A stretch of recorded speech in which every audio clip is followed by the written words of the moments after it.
Bismillahirrahmanirrahim. Assalamualaikum warahmatullahi wabarakatuh.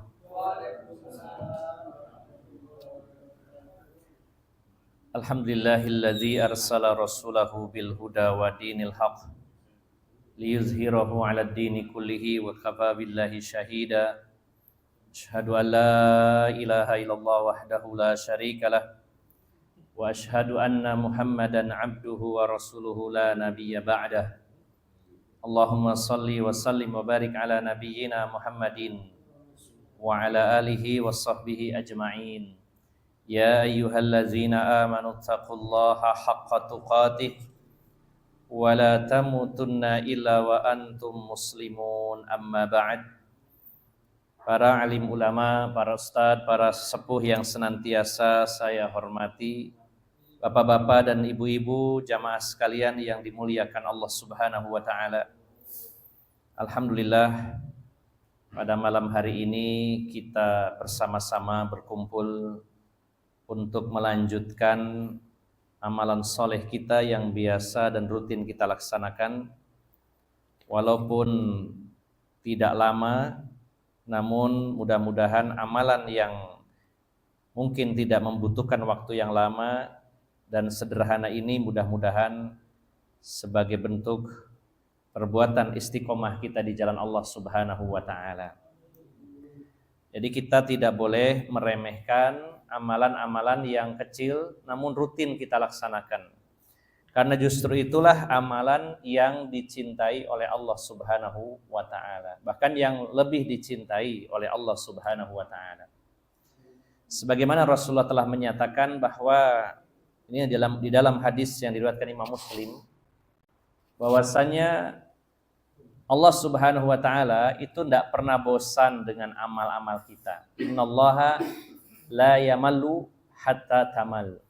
Sesungguhnya Allah itu tidak akan pernah bosan dengan amal-amal kita sampai kita sendiri yang kadang-kadang merasa bosan. Maka amalan yang mungkin kita merasa bosan, Rasulullah menekankan di dalam hadis tersebut, di belakang hadis beliau menyatakan, wa inna ahabbal a'mali indallahi adwamuha wa in qalla. Dan sesungguhnya amalan yang paling dicintai oleh Allah Subhanahu wa taala adalah yang terus-menerus walaupun sedikit. Ada kalanya amalan yang besar itu terasa berat. Kadang membosankan, kadang membuat kita menyerah, capek, lelah dan sebagainya. Maka amalan yang seperti itu harus kita dampingi, kita backup dengan amalan-amalan yang ringan, yang mudah namun rutin.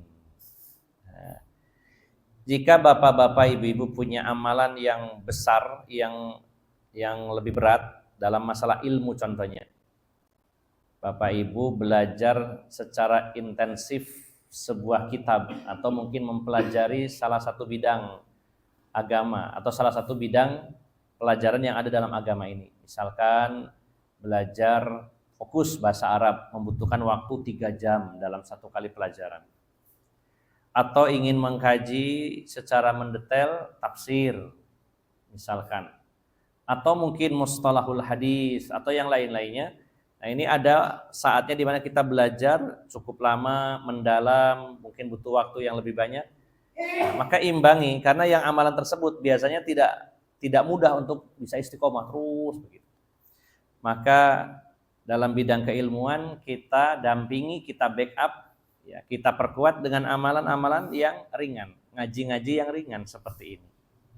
Sebenarnya saya dan panjenengan ngaji di sini dan di beberapa tempat itu termasuk ringan, ya.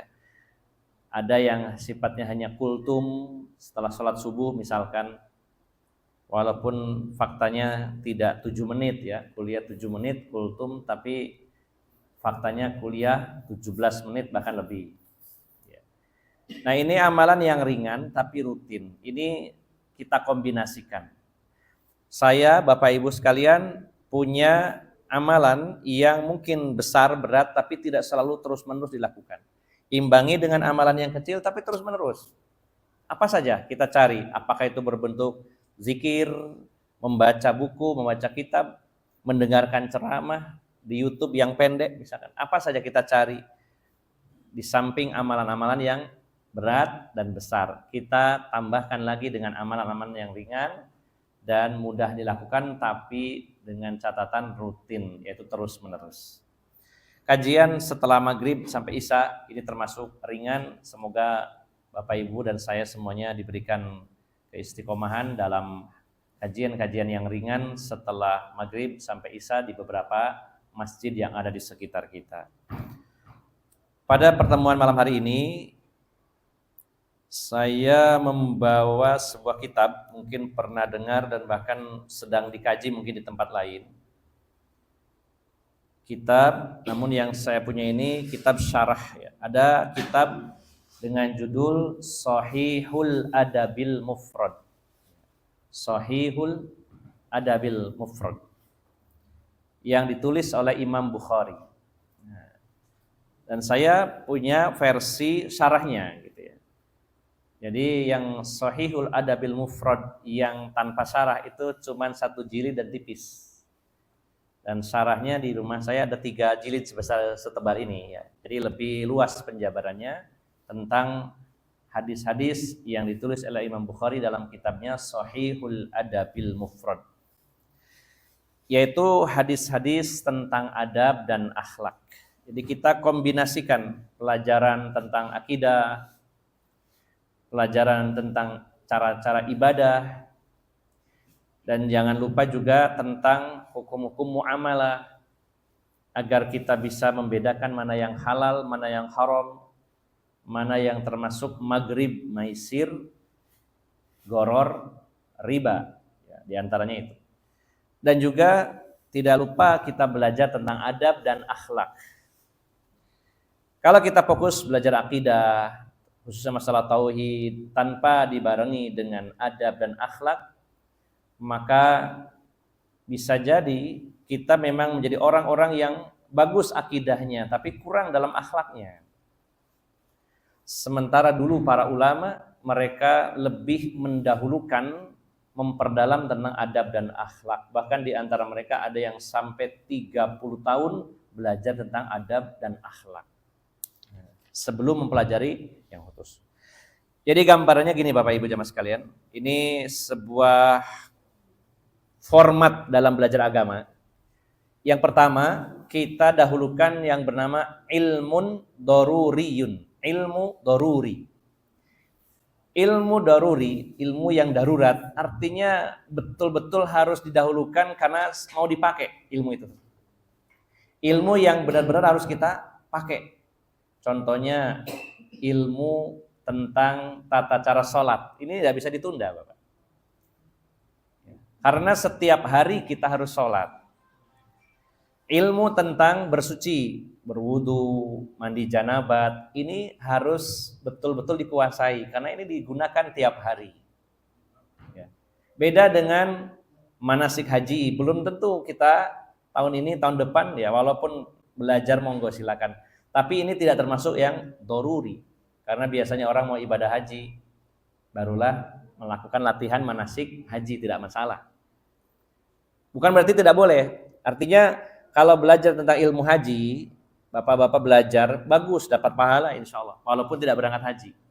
Tapi beda dengan ilmu tentang sholat, yang memang urgent, doruri itu urgent, harus dipelajari lebih dulu. Termasuk juga dalam masalah akidah, jangan sampai ada perbuatan syirik yang masih melekat dalam diri kita, ini urgent, penting. Mengenal Allah Subhanahu wa ta'ala. Nah, maka kalau kita mempelajari yang ilmun daruriyun, ini harus didahulukan. Baru nanti setelah itu dahulukan belajar adab. Ilmu daruratnya duluan, terus belajar ilmu adab. Nah, nanti setelah banyak kita menyerap ilmu tentang adab dan akhlak kita praktekkan, baru kita ingin fokus. Saya ingin mempelajari tentang tafsir. Fokus. Saya ingin mempelajari tentang hadis. Saya ingin mempelajari tentang misalkan faraid atau ilmu mawaris, tentang warisan. Tentang ini difokus spesialis. Nah, jadi yang pertama ilmu yang darurat dulu, yang urgent, yang memang kita butuh untuk akan digunakan. Setelah itu perbanyak tentang adab dan akhlak. Karena ilmu-ilmu yang tadi, ilmu tafsir, ilmu hadis, ilmu tentang fikih dan sebagainya itu akan mudah diserap bagi orang-orang yang punya adab, orang-orang yang punya akhlak gitu. Maka secara khusus Imam Bukhari selain menulis kitab Sahihul Bukhari, beliau juga menulis kitab Sahihul Adabil Mufrad. Dan saya mengutip pada malam hari ini salah satu bab yang wajib kita ketahui, dan ini adalah salah satu seni berinteraksi dengan sesama muslim, yaitu hadis nomor 333 dalam bab Babu Majaa fi at-tamaduh. Babu Majaa fit tamaduh. Bab tentang memuji seseorang. Nah, bagaimana pandangan Islam ketika kita itu memuji seseorang. Sebelum kita lanjutkan, ada pertanyaan dari saya. Kita memuji-muji kebaikan seseorang di hadapan orang tersebut itu boleh atau tidak, Pak? Boleh atau tidak boleh? Semua pujian ya? Apakah semua pujian tidak boleh? Boleh, semuanya boleh. Nah, ini hal yang sederhana, yang mana kita ya sebagai seorang muslim seringkali karena ingin menyenangkan hati saudaranya, atau mungkin sekedar basa-basi, kita puji-puji saudara kita. Nah, bagaimana menurut Islam, apakah boleh atau tidak boleh? Ya, kita akan bahas ini. Secara naluri, ya, secara karakter asli manusia, pastinya manusia itu senang ya dipuji, itu wajar. Manusia senang dipuji. Secara asli, secara manusiawinya. Jadi secara asli manusia suka dipuji. Dan juga kita ada kalanya harus memuji. Nah, Islam mengatur bagaimana tentang hal ini, mana pujian-pujian yang dibolehkan, mana yang tidak boleh. Jadi kalau ditanya boleh atau tidaknya, berarti ada pujian yang boleh dan ada yang tidak boleh, gitu Pak, kurang lebihnya. Dan kita harus tahu dan bisa membedakan mana pujian yang dibolehkan, mana yang tidak, kapan saatnya harus memuji, kapan harus saatnya diam. Dan secara naluri juga manusia itu sebenarnya secara asal itu tidak suka dicela, nggak suka dikritik, ya. Apalagi dihina, itu tidak suka. Nah, nanti kita akan bahas bersama di balik pujian dan di balik hinaan itu sebenarnya ada sesuatu yang harus kita ketahui. Hadis nomor 333, An Abi Bakrah anna rajulan Zukiru indan Nabi sallallahu alaihi wasallam fa asna alaihi rajulun khaira. Faqala an-nabiy sallallahu alaihi wasallam waihaka qata'ta unuqa sahibik. Yaquluhu miraran in kana ahadukum madihan la mahalata falyaqul ahsibu kadza wa kadza. In kana yara annahu kadzalik wa hasibuhu Allahu wa la yuzakki 'ala Allahi ahadan. Abu Bakrah, ya, Abi Bakrah ini menjadi saksi yang tahu hadis ini disabdakan oleh Rasulullah sallallahu alaihi wasallam. Ya.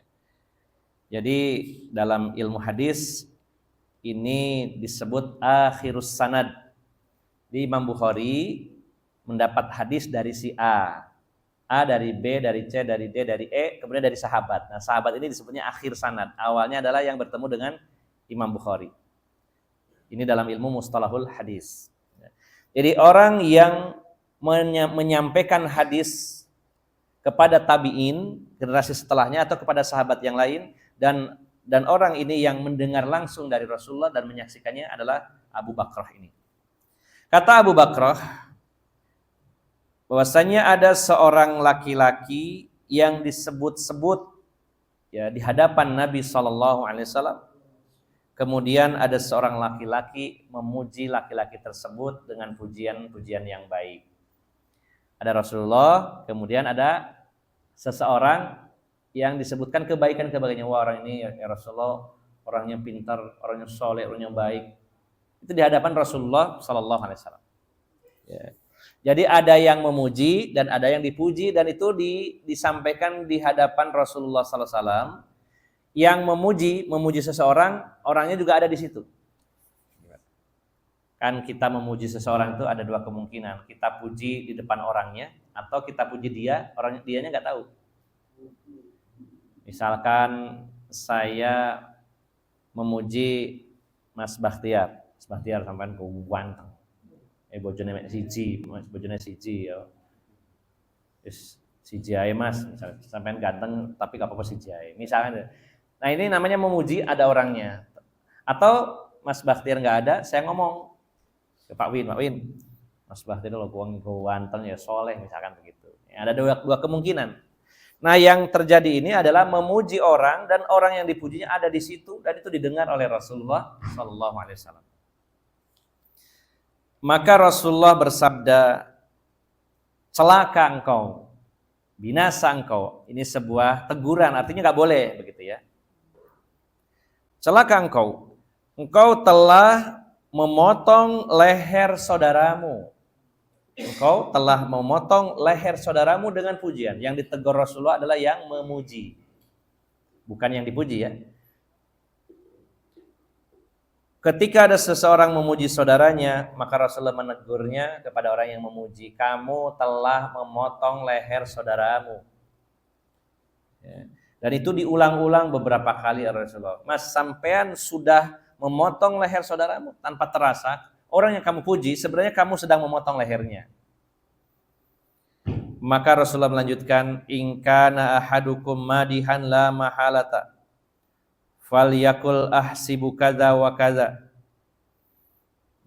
Jadi kata Rasulullah, kalaupun kalian itu harus memuji, maka jangan memastikan bahwa orang ini baik. Misalkan begini, Mas, sampai itu orang yang solih. Nah, ini memastikan solih. Tapi kata Rasulullah, jangan seperti, kalaupun harus memuji, jangan dikatakan langsung seperti itu. Tapi bisa dengan menggunakan kata, kalau Rasulullah redaksinya, ahsibu kadza wa kadza, menurut dugaan saya, jenengan itu bagus. Maksudnya begini, kita melihat seorang baik, orang ini baik, orangnya soleh, dan kita memuji orang tersebut, maka kalau mengatakan panjenengan soleh, ini kurang. Kalaupun harus memuji, tapi kita bilang berdasarkan lahirnya, secara lahir saya melihat panjenengan soleh. Kita tidak tahu aslinya. Jadi boleh memuji seseorang kata Rasulullah, tapi tambahkan kalimat ya menurut hemat saya, yang saya ketahui, bisa juga gitu ya. Menurut hemat saya atau yang saya ketahui atau saya melihat lahiriahnya saja panjenengan itu baik. Tidak boleh memastikan karena belum tentu di sisi Allah, di hadapan Allah orang ini baik. Kita memuji apa yang nampak di kita. Nah, ini poin hadis ini ya. Kemudian Bapak Ibu jamaah sekalian yang dimuliakan Allah Subhanahu wa taala, mengapa ada kalimat Rasulullah mengatakan celaka engkau yang memuji, engkau sebenarnya sudah memotong leher saudaramu. Jadi Bapak Ibu jamaah sekalian yang dimuliakan Allah Subhanahu wa taala, penjelasannya adalah di sini Rasulullah melarang seseorang memuji orang lain jika orang tadi yang dipuji itu bisa berubah, yang tadinya tawadhu, rendah hati, gara-gara dipuji jadi sombong. Maka diumpamakan kalau kamu memuji orang ini dan orang ini berubah jadi jelek, sebenarnya lebih sadis daripada engkau memotong lehernya. Bukan berarti kalau begitu motong leher lebih ringan ya daripada memuji, berarti nggak apa-apa, bukan itu. Maksudnya itu begini. orang itu harusnya jadi ahli surga karena dia tawadu, rendah hati. Gara-gara pujian kita dia jadi sombong, jadi masuk neraka. Seseorang yang masuk neraka yang harusnya tadi masuk surga, berarti kan kita sama dengan mencelakakan orang tersebut. Dan itu lebih buruk, lebih jahat daripada memotong lehernya. Walaupun memotong leher tetap tidak dibolehkan kecuali dalam menerapkan hukuman kisos misalkan. Nah, jadi Bapak Ibu jamaah sekalian yang dimuliakan Allah Subhanahu wa taala, ini pada kasus di mana menurut analisa kita orang ini kalau dipuji itu berubah, maka itu dilarang di dalam Islam. Dilarang di dalam Islam. Nah, ada 3 pujian yang kita tidak boleh melakukannya. 3 jenis pujian yang jika kita lakukan ini akan bahaya, dilarang. Yang pertama, kita memuji dengan cara berbohong. Sebenarnya orang ini tidak memiliki sesuatu yang kita sampaikan dalam pujian, itu namanya berbohong. Ya, sebenarnya orang ini itu jahat dan kita tahu orang ini orang jahat, orang enggak benar. Lalu kita berbohong, memuji-muji orang ini dengan mengatakan panjenengan itu baik, orangnya sholih, ya. Dan kita tahu sebenarnya orang ini enggak seperti itu. Maka kita telah berbohong dalam pujian dan ini juga sangat bahaya. Bayangkan Pak, orang jahat dilem-lem, dia sangat mungkin akan berpikir, oh ternyata saya baik ya, enggak jahat. Dan dia akan tetap dalam kejahatannya. Maka yang dilarang itu yang pertama, memuji seseorang ketika pujiannya itu berupa kebohongan, tidak sesuai faktanya. Ini satu. Yang larangan kedua adalah kita memuji yang berlebih-lebihan di atas standar yang seharusnya. Maksudnya harusnya pujiannya itu nilainya 70, kita buat 100, melampaui batas. Dan orang Bapak Ibu jamaah sekalian kalau terlalu dipuji, disanjung-sanjung yang berlebih-lebihan itu sangat rawan. Apalagi di luar dari yang dia miliki. Maka ini dilarang di dalam Islam. Yang ketiga, kalau berdasarkan analisa kita atau dari pengalaman, kalau kita tidak bisa menganalisa, kan ini orang ini tidak bisa kita analisa. Kalau menurut analisa atau pengalaman kita, orang ini dipuji lalu berubah. Yang tadinya orang ini rendah hati, tawadu gara-gara sering dipuji oleh kita, tiba-tiba berubah jadi orang sombong. Maka yang seperti ini juga dilarang. Ya. Kalau tidak bisa menganalisa, kan kita sulit menganalisa Pak, ki orang mau tak puji, kira-kira berubah enggak ya? Sulit ya kadang ya. Kecuali mungkin orang yang sudah biasa berinteraksi bisa memperkirakan. Nah setidaknya dari pengalaman, kita pernah memuji orang ini, dilem-lem, sampai gemas, ya Allah wis ganteng, duitnya akeh, ya, rajin ibadah, terus mora-mora kita lihat irungnya mekrok-krok, terus dadanya naik gitu ya, membusungkan dada, ya, dan juga muncul ucapan-ucapan yang menunjukkan dia sombong. Maka dari pengalaman itu cukup sekali muji, jangan dipuji lagi setelahnya. Kalau tidak bisa menganalisa, ya diambil dari pengalaman. Wah, kayaknya orang ini nggak bisa dipuji, ini bahaya. Bukan saya nggak ingin menyenangkan dia, tapi saya kasihan, saya sayang sama dia. Kalau saya puji-puji, dia semakin buruk, semakin sombong. Dan saya sayang kepada saudara saya, maka ditahan lisannya tidak memujinya. Nah, ini yang pertama Bapak Ibu jamaah sekalian. Dan ada beberapa hadis yang senada dengan menggunakan teks yang berbeda, namun maksudnya adalah sama. Di antaranya berikutnya dengan kalimat, ya ini dari hadis Abu Musa al-Ash'ari. Hadisnya juga sama ya, pastinya hadis Bukhari karena dalam kitab yang ditulis oleh Imam Bukhari.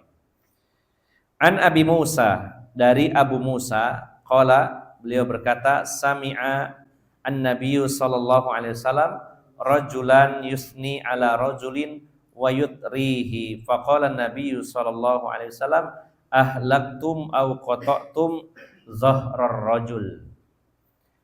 Rasulullah sallallahu alaihi wasallam pernah mendengar ada seseorang memuji temannya secara berlebih-lebihan. Yutrih. Nah, di poin yang kedua tadi. Yang pertama kita nggak boleh muji kalau pujian itu bohong. Yang kedua melebihi fakta yang ada, yutrih, berlebih-lebihan mujinya. Ya. Ada seseorang yang memuji temannya dan itu pujiannya berlebih-lebihan, maka Rasulullah menegurnya dengan bersabda, ahlaktum au qata'tum zahra ar-rajul. Kamu telah membinasakannya, atau ada riwayat lain jadi rawinya hadis ini ragu, ya. Dalam hadis itu kadang ada seperti ini, ada kata au atau, itu menunjukkan rawinya ragu. Rasulullah dulu menggunakan kata apa ya, tapi maksudnya sama. Kata Rasulullah, engkau membinasakannya, tapi rawi hadisnya ragu. Kayaknya juga seingat saya omongannya itu engkau memotong punggung saudaramu.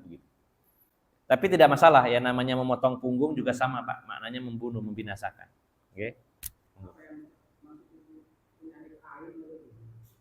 Penyakit ain. Oh iya. Ya, nanti di akhir saya tambahkan insya Allah supaya tidak terputus. Memang ada salah satu penyebab gara-gara pujian, yaitu orang terkena penyakit ain. Nah, insya Allah nanti saya sampaikan ya. Insya Allah. Kita lanjutkan dulu Nah, kalau ada dalam hadis, rawi hadis mengatakan au atau, itu menunjukkan sebenarnya ragu-ragu, bukan ragu-ragu isi hadisnya, cuman ada kata yang sebenarnya maknanya sama, tapi ragu yang mana yang digunakan Rasulullah, dan ini tidak masalah. Tidak menjatuhkan derajat hadis. Oh, ini kok rawinya ragu-ragu, jangan-jangan bohong, bukan ya. Maksudnya ada kata yang ragu. Rasulullah itu menggunakan kata apa, namun maksudnya sama. Ketika Rasulullah mendengar ada seorang laki-laki memuji saudaranya dengan berlebih-lebihan, maka Rasulullah bersabda, engkau telah membinasakannya, kata rawinya, atau kayaknya Rasulullah mengatakan engkau telah memotong punggungnya. Kalau yang tadi kalimatnya memotong leher, yang ini memotong punggung. Nah, dan juga kata membinasakan, artinya ada kesamaan. Apakah ada orang yang tidak meninggal kalau dipotong lehernya? Kalau dipotong tangan masih ada peluang ya Pak ya? Potong tangan, potong kaki, apalagi dipotong gaji tetap hidup. Ya, tapi kalau potong leher sampai putus, ya hampir nggak ada, menurut saya nggak ada peluang hidup. Walaupun di film ada ya, ilmu rawa rontek, ya itu di film ya, nggak usah dibahas. Makanya dulu ketika Imam Samudra dan Amrozi ketika akan dihukum mati, itu ngenyang, ya ngenyang itu nawar kepada pemerintah, saya ingin dihukum mati dengan cara dipenggal. Kenapa? Karena cara membunuh yang paling efektif dan cepat, artinya rasa sakitnya tidak terlalu lama, itu dengan dipenggal. Kalau ditembak, contohnya di jantung, itu memang secara penampakannya jeder langsung jatuh gitu, tapi sebenarnya belum meninggal. Masih ada waktu di situ, di mana masih bisa merasakan sakit yang cukup lama. Cuma kita yang melihatnya seolah-olah plek langsung meninggal, hilang gitu ya, enggak. Tidak seperti itu. Menurut ahli medis ada rasa sakit ketika orang ditembak di jantung, kemudian dicek gelombang otaknya itu merasakan sakit yang lebih gitu. Tapi kalau dipenggal, hukum penggal itu lebih cepat. Maka kalimat atau kata yang digunakan Rasulullah, engkau telah memotong leher saudaramu, engkau telah membinasakannya, engkau telah memotong punggungnya. Punggung kalau berarti jadi dua gitu ya, tetap jadi meninggal ya, dipotong punggungnya. Intinya ketika ada orang memuji saudaranya, apalagi dengan berlebih-lebihan, Rasulullah mengatakan itu sama halnya kamu membunuh saudaramu. Bahkan lebih berat dari efek dibunuh, maksudnya ketika orang ini harusnya masuk surga, gara-gara pujian melambung hatinya, jadi sombong, sehingga dia akhirnya malah jadi masuk neraka, dan itu adalah ya musibah yang sangat besar. Kita lanjutkan dulu beberapa hadis supaya lebih kuat ya, yang ada kemiripan. Hadis berikutnya, an Ibrahim At-Taimi an abihi qala, dari Ibrahim At-Taimi, dari ayahnya, beliau berkata, kunna julusan inda Umar fa'athna rajulun ala rajulin fi wajhihi faqala aqarta ar-rajula aqarakallah. Ya. ayah dari Ibrahim At-Taimi itu berkata, kami pernah duduk-duduk bersama sahabat Umar Ibnu Khattab radhiyallahu anhu. Kemudian ada seseorang yang memuji temannya di hadapan orangnya. Ya, memuji seseorang dan pujian itu disampaikan kepada orang yang dipuji di hadapannya. Maka sahabat Umar berkata, aqartar rajul, engkau telah menyembelih temanmu ini. Semoga Allah menyembelih kamu, aqarakallah. Nah, kalau Rasulullah mengatakan celaka, waihaka, sahabat Umar mengatakan aqarakallah, semoga Allah menyembelihmu. Ini maksudnya ya, menunjukkan nggak boleh kayak gitu. Jadi yang berikutnya ini bukan hadis, tapi istilahnya athar, yaitu perkataan sahabat. Di mana jika perkataan sahabat bersesuaian dengan Al-Quran dan Sunnah, berarti diterima dan juga menjadi penguat, menjadi penjelas. Ya. Dan Bapak Ibu jamaah sekalian yang dimuliakan Allah Subhanahu Wa Taala, sahabat Umar ini adalah sahabat yang diberi karomah, bahasanya karomah, kemuliaan secara khusus oleh Allah. Salah satunya adalah beliau itu diberi anugerah oleh Allah Subhanahu Wa Taala memiliki firasat yang tajam. Ya. Jadi kita bedakan, ada yang namanya ramalan, kemudian ada yang namanya zon, perkiraan, dugaan, perkiraan, dan ada yang namanya firasah. Ini beda, Pak ya. Kalau ramalan ini dilakukan oleh para dukun peramal, kalau dia betulan dukun, bukan pura-pura jadi dukun, maka dia punya pembantu-pembantu dari kalangan jin yang menggali dan mencari informasi-informasi dari langit, kemudian disampaikan kepada dukun ramal ini, sehingga dia meramal. Kalau ramalan itu memastikan akan terjadi begini, akan terjadi begitu, dan ini perkara gaib yang hanya diketahui oleh Allah. Dan setiap ditanya, peramal ini bisa menjawab. Ya, nggak ada namanya peramal didatangi apalagi bayar, Pak. Mbah, saya ingin tahu bagaimana nasib saya minggu depan. Waduh, saya belum tahu ya, belum bisa meramal, nggak ada. Pasti bisa. Entah bersesuaian atau tidak, entah benar atau tidak, dia akan selalu bisa meramal. Gitu ya. Adapun zon, perakiraan, dugaan, ini adalah ya, memperkirakan sesuatu berdasarkan indrawi, berdasarkan ilmu. Contohnya perakiraan cuaca. Walaupun ada yang menyebutnya ramalan cuaca, sebenarnya perkiraan cuaca atau perakiraan cuaca. Maka ini dibolehkan di dalam Islam. Kalau yang ramalan diharamkan. Ya, Rasulullah mengatakan, man ata kahinan au arrafan fasaddaqahu bima yaqul faqad kafara bima unzila ala Muhammadin sallallahu alaihi wasallam. Atau dalam hadis lainnya adalah man ata arrafan ya fasa'alahu an syai'in falam tuqbal lahu salatuhu arba'ina yauman. Siapa yang datang kepada arraf, dukun yang mengklaim dirinya mengerti barang-barang yang hilang, bisa mencari pencuri barang, maka siapa yang datang bertanya kepadanya, salatnya 40 hari 40 malam ditolak oleh Allah. Dan siapa yang datang kepada dukun peramal menanyakan sesuatu, membenarkan, maka dia telah kafir dengan Al-Quran yang diturunkan kepada Rasulullah SAW. Maka ramalan tidak boleh. Dan ramalan ini selalu bisa, artinya selalu ditanya pasti dia akan meramal. Sedangkan perakiraan itu sesuatu yang bisa dipelajari dan ini dibolehkan. Misalkan ahli geofisika, badan meteorologi dan geofisika misalkan, memperkirakan hujan akan turun di Mojokerto pada hari Sabtu misalkan.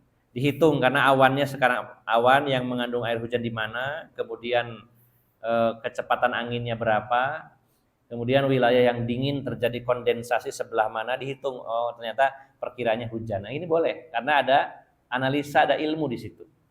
Dibolehkan. Nah, yang ketiga firasat. Kita mengatakan firasat ya, firasah. Di mana Allah Subhanahu wa taala memasukkan ke dalam hati seorang hamba ini, dan bukan nabi, dan ini tidak selalu ya. Jadi si hamba ini merasa ya merasakan sesuatu. Jadi bisa merasakan sesuatu yang sebenarnya itu diberikan oleh Allah Subhanahu wa taala. Contohnya seorang ibu misalkan ya, ketika anaknya yang jauh dari rumahnya itu misalkan kecelakaan, ibunya merasa gak enak hati. Kok gak enak hati ya, apa anak-anakku. Ini namanya firasat. Dan setiap orang beda-beda, ada yang tajam, ada yang tumpul, dan itu tidak menjadi dasar kebenaran. Firasat itu belum tentu selalu benar. Tapi Allah kasih dalam hati seorang mukmin yang bersih hatinya. Hatinya bersih, kemudian Allah sering kasih firasat. Ya. Ternyata firasat saya benar, misalkan itu. Ya. Kok saya merasa tidak enak ya? Ada apa ya suami saya di sana? Ternyata suaminya misalkan kecelakaan. Itu namanya firasat. Bisa benar, bisa salah, dan tidak selalu ada. Nah, di antara kaum muslimin, orang yang diberi anugerah firasatnya kuat, dan ini disebut sebagai karomah, yaitu sahabat Umar. Bahkan pernah perkataan beliau itu bersesuaian dengan ayat Al-Quran, di mana ayat Al-Quran itu belum disampaikan oleh Rasulullah. Malaikat Jibril menyampaikan ayat kepada Rasulullah, Rasulullah membacakan baru sebagian, maka sahabat Umar membaca setelahnya. Dan itu pas. Bukan berarti malaikat Jibril ngasih bocoran kepada beliau, tidak. Itu namanya firasat. Ketika Rasulullah membacakan ayat surat Al-Mu'minun, ayat keberapa ya? Ayat ke-12 begitu. Walaqad khalaqnal insana min sulalatin min tin, summa ja'alnahu nutfatan fi qararim makin, summa khalaqnan nutfata 'alaqatan fa khalaqnal 'alaqata mudghatan fa khalaqnal mudghata idhama fa kasawnal idhama lahma summa ansha'nahu khalqan akhar. Ini proses penciptaan manusia di dalam kandungan ibu. Sesungguhnya kami ciptakan manusia dari saripati tanah. Allah menyatakan begitu. Kemudian dari saripati tanah itu menjadi sperma, dan sperma bertemu dengan sel telur, menyatu, terjadi pembelahan sel, jadilah segumpal darah. Dan segumpal darah itu berubah menjadi segumpal daging, namanya mudghah. Setelah jadi daging, dagingnya berubah jadi tulang, jadi rangka. Setelah itu dagingnya dibungkus tulangnya dibungkus lagi dengan daging. Setelah itu ditiupkan ruh. Maka ketika mendengar ayat itu dibaca oleh Rasulullah, sahabat Umar mengatakan, fatabarakallahu ahsanul khaliqin. Maha suci Allah, sebaik-baik pencipta. Nah, setelah itu Rasulullah melanjutkan ayatnya, fatabarakallahu ahsanul khaliqin. Jadi beliau itu punya firasat. Mendengar bagaimana hebatnya kejadian manusia, beliau memuji Allah sebenarnya. Hanya ngikuti apa kata hati beliau. Fatabarakallahu ahsanul khaliqin. Rasulullah belum selesai baca ayatnya. Ternyata ujung ayat itu bunyinya juga sama. Fatabarakallahu ahsanul khaliqin. Maka sahabat Umar ini memiliki firasat yang kuat. Ini salah satu kelebihan, ini dibahas juga dalam kitab syarahnya. Nah, beliau juga menyampaikan sebuah asar, jadi riwayat dari sahabat yang senada dengan Rasulullah SAW. Nah, ada seorang laki-laki yang memuji temannya di hadapan temannya tersebut, lalu sahabat Umar mengatakan, engkau telah menyembelih saudaramu. Ya, senada dengan hadis Nabi tadi, memotong leher, memotong punggung, membinasakan, membunuh saudaramu, sama. Nah. Dan juga dalam hadis, dalam asar yang lain, sahabat Umar mengatakan al-madhu ya zabhun, al-madhu zabhun. Pujian adalah sembelihan. Maksudnya pujian itu adalah bentuk penyembelihan. Artinya kalau orang itu biasa memuji sama dengan menyembelih orang yang dipujinya. Nah, baik. Satu hadis lagi, ini sebagai pembanding. Babu man asna ala sahibihi in kana aminan bih.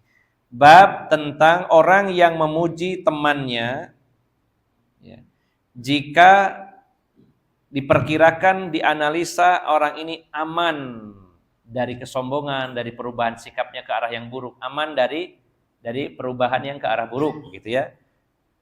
Jadi bab ini menyatakan bolehnya memuji seseorang kalau berdasarkan analisa atau pengalaman orang ini dipuji tidak ada masalah, tidak berubah.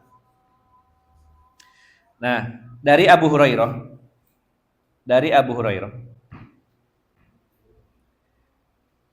sudah isya nih, soalnya sedikit ya. dari Abu Hurairah bahwasanya Rasulullah SAW bersabda, ni'mar rajulu Abu Bakrin, sebaik-baik laki-laki adalah Abu Bakar. Ya. Bahkan orang yang paling dicintai Rasulullah dari umatnya ini adalah Abu Bakar. Rasulullah pernah ditanya, siapakah laki-laki yang paling kau cintai wahai Rasulullah?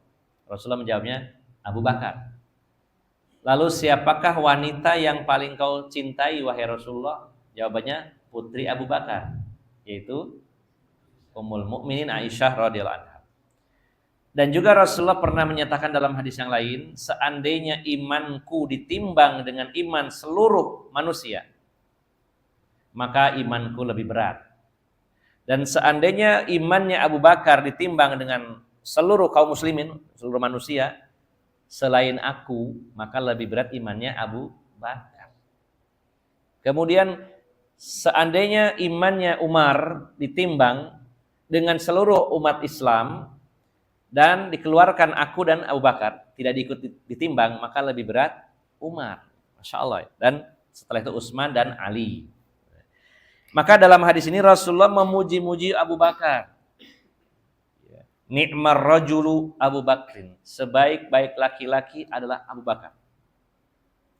Lalu Rasulullah melanjutkan, ni'mar rajulu Umar, sebaik-baik lelaki adalah Umar. Yang tadi saya jabarkan bahwa beliau adalah orang yang memiliki firasat yang sangat kuat, dan beliau juga termasuk orang yang ditakuti oleh syaitan. Ketika beliau lewat, setan minggir semuanya.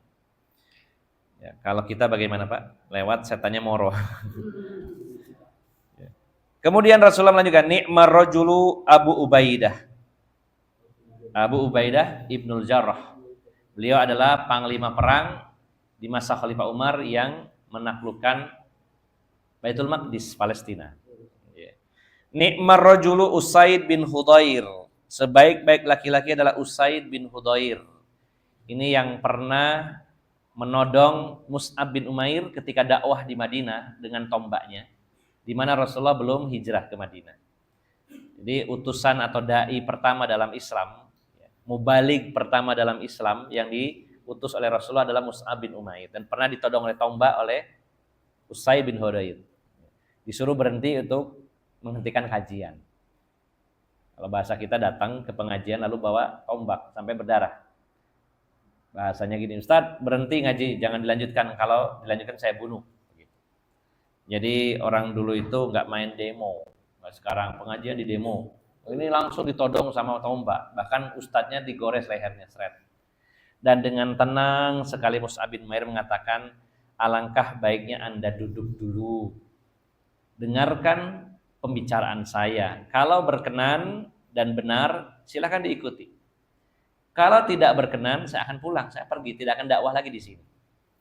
Dipikir-pikir, iya, akhirnya duduk dan mendengarkan tausiah dari Mus'ab bin Umair, yang para sahabat melihat, sesungguhnya kami melihat wajah Usaid bin Hudhair itu memiliki cahaya keislaman sebelum mengucapkannya. Dari wajahnya kelihatan, wah ini masuk Islam ini.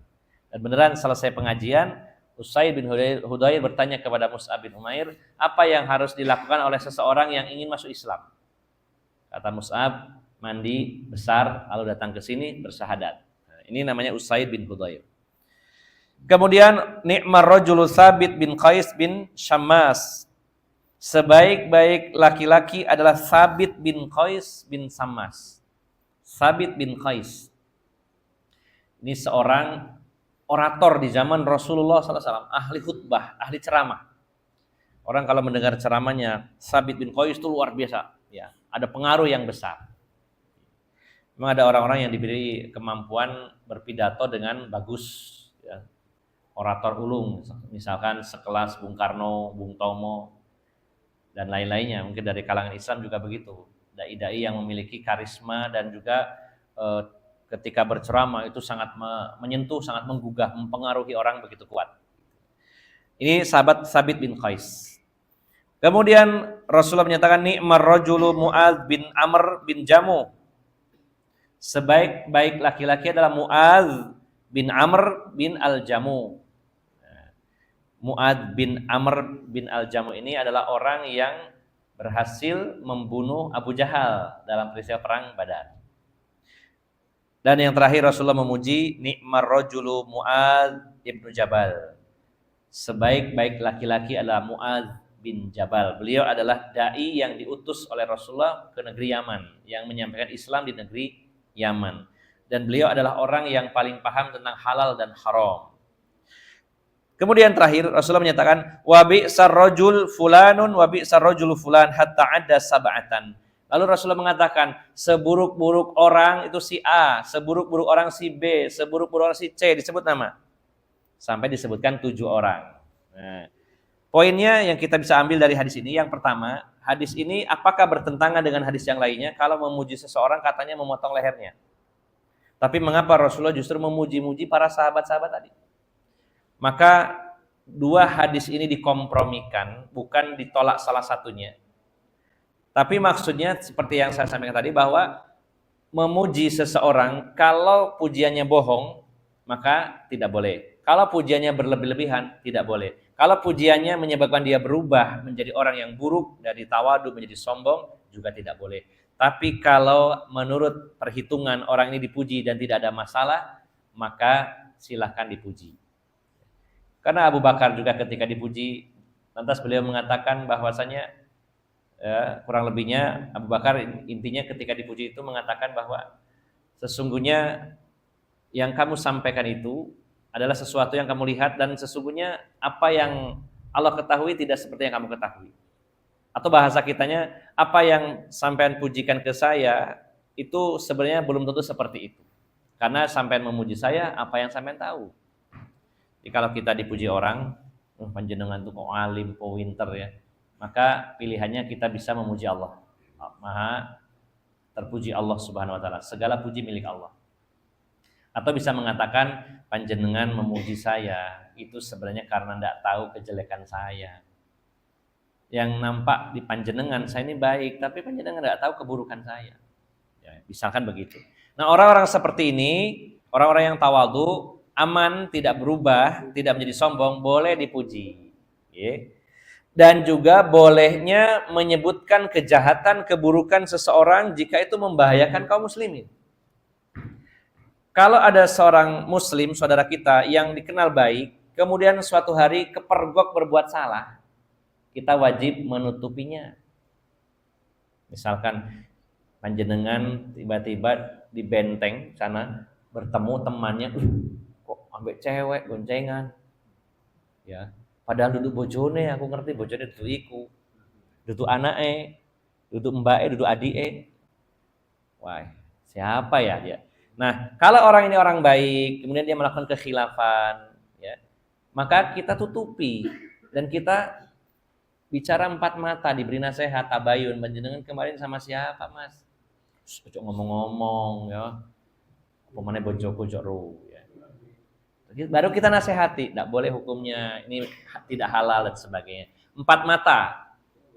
Ya. Jangan malah saudaranya yang kita kenal baik, suatu ketika khilaf, salah, diumbar, kesempatan kapan mana ini kesempatan, jangan Pak. Tapi kalau orang ini memang tabiatnya, karakternya dan kerusakannya besar dan diulang-ulang terus, tidak ada tobat-tobatnya, menambah lagi, ini membahayakan kaum muslimin, justru harus kita umbar. Kita sebarkan, hati-hati dengan orang ini, tidak amanah. Itu boleh. Dan Rasulullah melakukan itu semua. Jadi Bapak Ibu jamaah sekalian, memuji ada yang boleh, ada yang tidak boleh. Yang boleh adalah memuji ketika kita anggap, kita yakini orang tersebut aman dari sifat sombong dan keburukan-keburukan lainnya. Kalau berbohong atau memuji berlebih-lebihan atau membuat orang itu menjadi takabur, maka kita tahan-tahan tidak memujinya. Dan kita boleh juga menyebutkan keburukan dan kejahatan seseorang apabila itu memang membahayakan kaum muslimin, agar kaum muslimin yang lainnya tidak menjadi korban. Dan sebagai penutup ada pertanyaan tadi dengan Ain, ya. Dulu pernah terjadi di zaman sahabat, di zaman Rasulullah SAW. Ada seorang sahabat yang mandi, ketika mandi buka baju. Nah, temannya melihat dan terkagum-kagum dengan kulitnya yang bagus. Jadi sahabat dengan sahabat. satu sahabat, saya lupa namanya.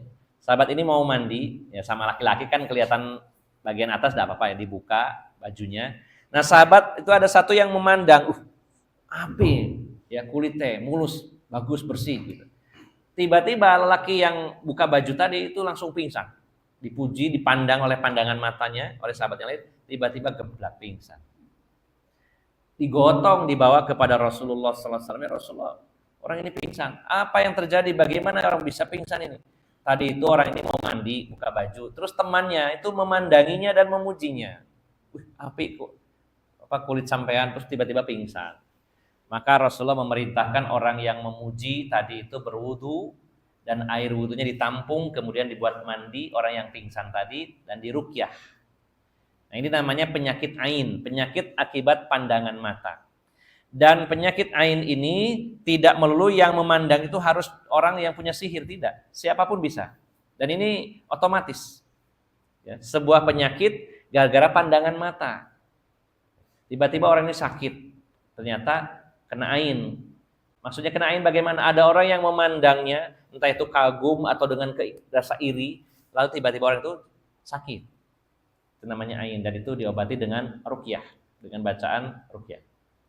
Nah makanya kalau kita melihat apa-apa yang menakjubkan dari saudaranya, maka kita katakan Masya Allah, untuk menghindari ain itu ya. Masya Allah, sampean ganteng. Jangan sampean ganteng geblak ya. Bisa jadi begitu ya. Ini juga bagus sekali pertanyaan tadi Bapak, bahwa pujian itu selain membahayakan dari sisi hatinya jadi sombong, ada kalanya, tidak semua ya, ada kadang-kadang orang yang dipuji-puji dan dipandang oleh pandangan mata tadi terus tiba-tiba sakit atau pingsan dan lain-lainnya. Ini namanya ain. Maka sebelum kita memuji orang-orang, kita katakan Masya Allah. Dan juga ini saya berpesan, jangan suka memposting foto kita, suami, istri, anak. Itu ain itu tidak harus langsung ya. Ada orang melihat foto kita, video kita, bisa juga ada yang kena. Maka semakin banyak postingan tentang diri kita, tentang keluarga kita, itu sangat rawan sakit. Tiba-tiba sakit gak jelas, panas, demam misalkan ya. Maka bisa saja itu karena ain, maka diruqyah, dibacakan ayat-ayat ruqyah, kemudian juga doa-doa yang diajarkan oleh Rasulullah Muhammad SAW. Misalkan dengan kalimat u'izuka bikalimatillahi tammah min kulli syaitonin wahamah wa min kulli ainin lamah. Ada kata ain. Itu salah satu model ruqyah ya. Demikian Bapak Ibu jamaah sekalian, mudah-mudahan kita diberikan kemudahan untuk mengingat ilmu yang disampaikan, baik itu berupa Al-Quran maupun hadis Nabi, dan kita diberi kemampuan untuk bisa mengamalkannya, sehingga kita punya bekal bagaimana caranya kita bersikap di tengah-tengah masyarakat, bagaimana seni berinteraksi dengan orang lain berdasarkan bimbingan Al-Quran dan bimbingan Rasulullah Muhammad SAW. Demikian Bapak Ibu jamaah sekalian, semoga bermanfaat. Mohon maaf atas segala kekurangan. Aqulu qauli hadza wa astaghfirullaha li wa lakum wa akhiru da'wana anil hamdulillahirabbil alamin. Subhanakallahumma wa bihamdika asyhadu an la ilaha illa anta astaghfiruka wa atubu ilaik. Assalamualaikum warahmatullahi wabarakatuh.